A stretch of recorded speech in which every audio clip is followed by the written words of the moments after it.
I've been playing the Metal Gear Solid series since 1998. That's not why my hair looks like this, but I did stay up overnight playing the Metal Gear Solid Master Collection. Yeah, it's the Master Collection, the same way Grand Theft Auto gets the Definitive Edition from Rockstar Games. There's gonna be two sides of the camp with this game. Those that haven't played MGS ever or in a long time and are just appreciative to have them on modern consoles on a big TV. Then you've got long-time returning fans that might have played each of the titles on multiple platforms, maybe through emulation, maybe jumping from console to console, so they would have much higher expectations than the first party. Now, me personally, I definitely fall into the latter camp. This is coming from a diehard MGS fan. To not waste your time, it is a straight up Konami cash grab. For example, this released on the PlayStation 3 for $40 and has more games that you're actually going to play. This is the Legacy Collection. Cooler name too, right? Yeah, this game right here, which by the way, you should not be paying anywhere near $114. You can pick this bad boy up at GameStop for a fraction of this price if you have a disc drive in your PS5, which you damn well should. My apologies, I was thinking of the Series X where you could actually use the disc drive for backward compatibility. One of the few things I will say Microsoft is doing a lot better than Sony in the console department is backward compatibility support. But this comes with Metal Gear 1 and 2. Cool, those are the top-down old school games you're probably going to play once or twice, but you're most likely here for MGS, the Metal Gear Solid series. But on the disc itself, you're getting that old school Metal Gear 1 and 2 that you're probably going to taste once and then set down. Then you get Metal Gear Solid 2 HD Edition, fantastic game. Probably the one that I spent the most time with in my childhood out of the entire Metal Gear Solid series. Then you have MGS 3, which for a lot of people is the best in the series. That is also the HD version. Then you get Metal Gear Solid 4, which is amazing, simply amazing. And then you get Peace Walker, which is one of the super fun PSP games, which has a fantastic story, although it's still all over the place because it's Kojima. But with this $50 Master Collection that just released for the PS5, which I was dumb enough to pick up, mainly so I could review it, but also I'm a diehard Metal Gear Solid fan, and I thought it'd be a more rich, robust experience, more feature-packed. Not only is it very lackluster in the content department, the actual Metal Gear Solid games, but also they're not the best versions of the games on the emulation side of the house. We'll talk about it in just a sec. But on the surface, you're really only getting 3 games here. Granted, you're getting 4 variations of the original Metal Gear Solid, so you're getting the virtual reality missions, which is cool and all, but where's Metal Gear Solid 4? Where's Peace Walker? Where's all the handheld games, like the Game Boy version? And just looking at this list of Metal Gear Solid titles, there's certainly more than 3, I can tell you that. And if this is going to be labeled the Master Collection, every single playable title that has been produced to date should be under this umbrella. However, they're calling it, this is the little catch-all here, Volume 1, you silly McBilly. You've got to pick up Volume 2, maybe even 3, because they're probably going to shaft us on the second one as well. But I've got some notes in my phone that I was jotting down on the couch when I was playing last night, so I didn't forget anything. I'm going to approach this game review substantially different, and no, I'm not going to be doing it in the dark. I just didn't want to scorch my corneas. Instead of reviewing this title like a new release game where I'm going to focus on individual components, the graphics, the audio design, soundtrack, combat, crafting mechanics, this, that. These games have been out since 1998. You've probably played them, but if not, I'm going to not spoil anything for you. Tiptoe around the story, although I am going to talk about, do these games stand up in 2023? Is the story whack and busted now? Is the gameplay hella boring and do the graphics look janky as shit to eyes that are used to modern graphics? But we're going to approach this review with a pros section. What does it do right? Which isn't a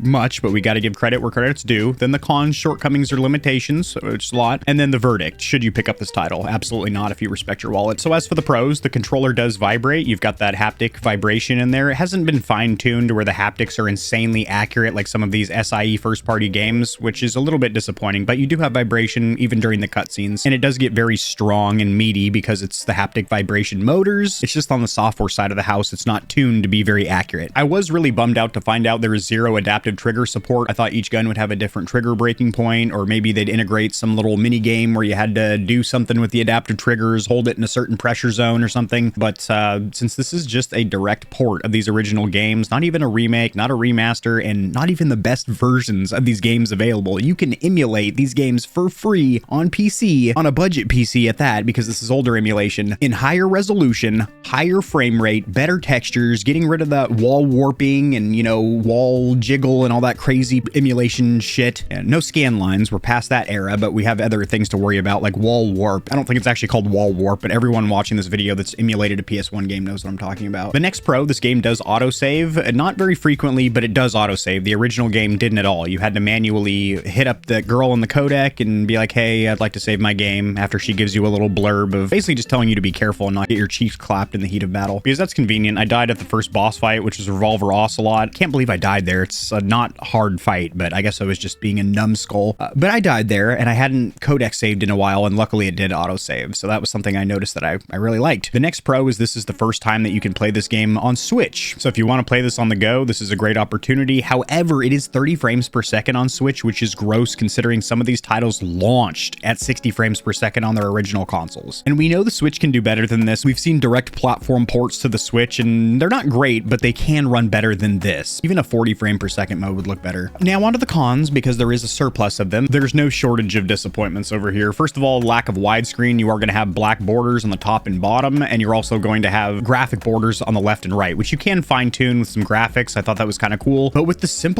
emulation, you're able to change the aspect ratio to fill out your modern large widescreen 16:9 aspect ratio TV, and you cannot do that here. Even if it would stretch the image or blow it out, still you should have that option, and you don't have any options on the side of emulation. But not even that, just on the most basic level, it seems like they went with the region-specific PAL version, which is locked at 50 hertz or frames per second, as where the goddamn NTSC version, which we got in North America and Japan, this is the one I remember playing as a kid, was at 60 hertz. And while 10 FPS might not seem like a huge difference, there definitely are some moments on screen, or even if you do the test where you just run Snake in a circle really fast, you can tell. It's the same thing with the PlayStation Mini console. I kind of harped on that because the version of MGS on that is also the PAL version. Why does Sony keep packing in the subpar version? Next up, in between cutscenes, or I should say whenever a cutscene starts or ends and you get back to the live gameplay, there is this long awkward pause that drops you into a black screen for about 5 seconds that easily could have been cut out because you have that lightning fast SSD loading on the PlayStation 5. So they could have remastered this by just slicing out those little load screens, and just that tiny little tweak would have made this a more enjoyable experience to where I'm not sitting for 5 seconds every time a cutscene starts or stops, which it's Metal Gear Solid. That's a lot. One weird issue is that you can't just hit select or tap the touchpad to get into the settings menu, which are very limited, by the way. Hardly any new modernized settings, but you actually have to hit the screen capture button like you're about to share a clip, and then just back out of that, and then you're able to get to that little overlay menu. Weird.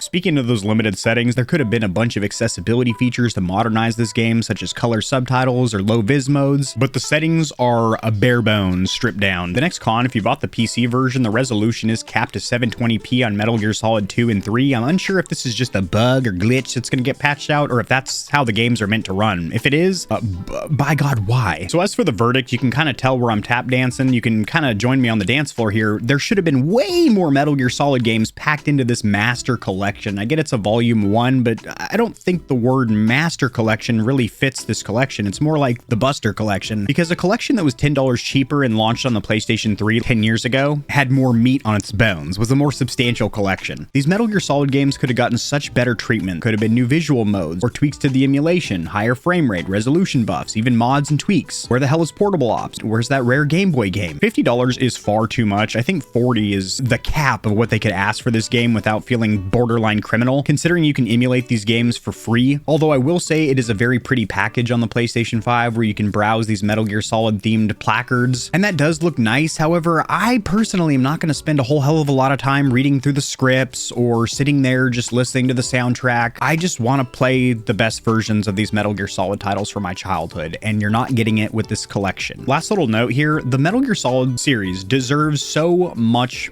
better. It would be great to see the first 3 games remastered or remade to bring them into the modern era, and the fact that you could now play these on Xbox and Nintendo when they were originally PlayStation exclusives. That's awesome. And that's kind of the only thing that this collection has going for it, is the fact that you can play this on Switch, Xbox, PC. However, you could have been emulating this on PC, but Switch as the first time, if you don't mind being at 30 frames per second. How do these games fare in 2023? Do they stand up? Because a lot of times when you revisit some of your favorites from your childhood, you don't enjoy them the same. They don't hit the same, I guess you could say. I will say the writing was confusing back then, and it's still all over the place. It was more confusing when I was a child. Now that I'm an adult, I can try and piece together what Hideo Kojima is the story he's trying to tell. The main core component of Metal Gear Solid that talks about Metal Gear, the giant weapons for the military and the economy of war and all that stuff, that is fantastic. That hits like it did back in the day. In fact, even more so now because I'm in my mid-30s, not 9 years old, and I've also been in the military, so I understand a lot of the lingos and jargon firsthand a lot more. But where it gets confusing, where you hear people say that MGS is a confusing story and whatnot, is the fact that the writing just goes off in a tangent. It just breaks off into so many different branches where it'll be like, oh, now there's also telepathy powers over here, and then there's also lab experiments over here, and then sometimes it's just really off the wall, really silly. Want some?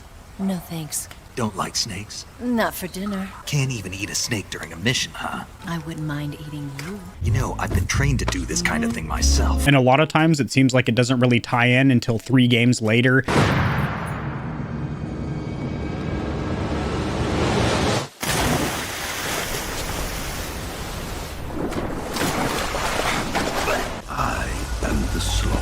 And that's something where this collection really does help out. It has an actual timeline breakout that shows what games cross over in the timeline, what games interact or intermingle with each other. I wish every franchise, series of content, Marvel movies, Harry Potter, etc., all had something like this, where if there's any crossover between movies, it's all broken out in a little chart. That'd be so nice for a numbskull like me. So the story is still confusing, but still enjoyable, and still much less confusing than something like Death Stranding, another Kojima game. And the gameplay is actually enjoyable in MGS as opposed to Death Stranding.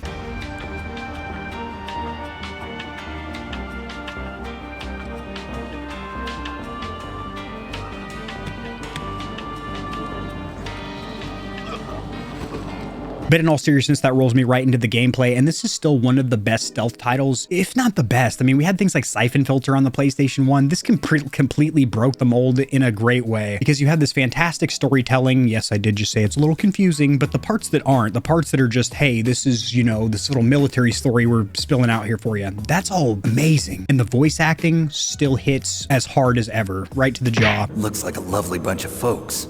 Too bad we'll be meeting under these circumstances. And finally, in charge of them, Foxhound Squad Leader, Liquid Snake. Liquid Snake. But the gameplay is there. Even playing MGS1, the PlayStation Classic, it is fantastic. I've never had an issue playing that game, even on the native hardware. The PlayStation, it still stands up to this day, at least in my personal opinion. The graphics aren't as shitty as you might think, and the gameplay is as fun as ever. The soundtrack is still an emotion-inducing score. It is fantastic, and it's there all the time. It's always present. And unlike a modern game, you can't adjust the volume if it's obnoxious for you or anything. You're going to sit there and you're going to enjoy those orchestral chords as they fill your auditory cavities. Soundtrack is phenomenal, just across all the games.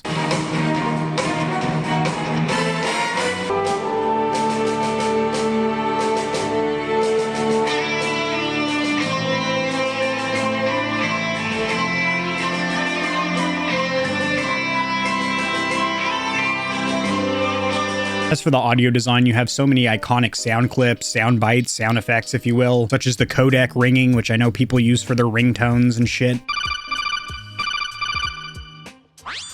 It's your call. You can drop this if you want. If you've never played an MGS game before, the stealth mechanics are very good. You can lay prone, you can lean up against a wall and rap a little beat for them on the wall, and they'll be like,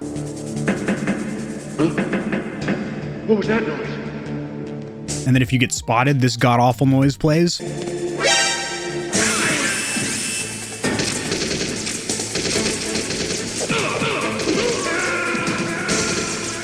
You're just watching a video. Imagine if you were actually playing and you had been sneaking for 7 minutes trying to get through a base, and then you get spotted by some dickhead guard that just got done smoking a stogie and turned around a little bit quicker than you thought he would. Metal Gear Solid moments. Where'd he go? And I do believe you should have had more of those Metal Gear Solid moments, those memorable moments in this master collection. MGS 4 and 5. But I will say this, if you're a Switch player, that is your only console, and you've never played a Metal Gear Solid title, it does dip below the 30 FPS range. You'll see it get down into the low 20s, 22 or so. It runs, and it is a way that you can play this game, which is fantastic. I'm pretty sure you can emulate it on like Android phones for free, but you want to spend money on this title. Boom. Now that I'm done complaining about it on the internet, I'm going to go actually enjoy it in the living room, because it is fun and it's installed on my PlayStation 5. It's a more convenient way of me playing than trying to bust out PS Mini or doing some emulation on my PC. Drop in the comment section your opinion of this game. I'll see you tomorrow. Peace. If you enjoyed the video, liking it helps it to get seen by more gamers. This information will reach and assist them as well, which in turn helps me grow this little channel, which I do greatly appreciate. Subscribe for more content like this. I cover news in the gaming community and industry, tutorials helping you get set up streaming and YouTubing, as well as honest gaming product reviews, keyboards, mice, headsets, controllers, mics, chairs, etc. There are some hefty exclusive discount codes found only in the description of my videos and only for the audience here at GamerHeaven. I have links to all my other platforms and socials in the description below. To get in touch with myself and the Stallions and Stallionettes of GamerHeaven, join the community Discord, and check me out at twitch.tv, where I go live every other leap year on a blue moon if it falls into an odd calendar number, and my pH balance is on point. Just kidding. Starting June, I'm going to be live streaming a lot. Thanks for watching. This has been AK40 Kevin hosting GamerHeaven, and I'll see you tomorrow, because I upload daily, all the time, 60% of the time, sometimes, most of the time. Peace.